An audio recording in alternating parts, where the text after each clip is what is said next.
Man, I almost forgot.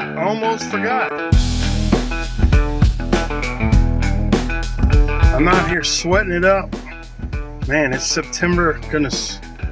It's already about the middle of September, and I almost forgot to show you. I'm finally putting the headliner in. We got the trim pieces here. Still got to put on there. But check this out.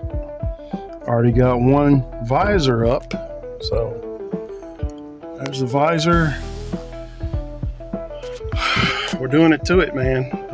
It's hot. I'm going to show you the finished product here in a moment. What is it, 162 degrees out here? Hey, yeah, I almost forgot again, but it's in, ain't it? Yeah, it's in. It's a done deal. I think it turned out really good.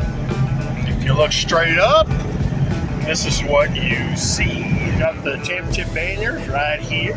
You got all the conference titles. Not conference, league. National League, American League. Of course, World Series means they won everything. You got the train all over there to Oxy. You got your community leaderboard. Anyway, I like it. I think it turned out pretty good.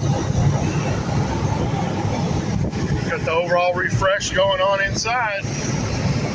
Once that leak stops, it's a done dealio. That's our story today, and I'm sticking to it. This has been a very brief update. Got some windshield wiper repair going on. I'll get that documented as well. New wiper blades, all that good stuff. But yeah, headliners up. I like it a lot.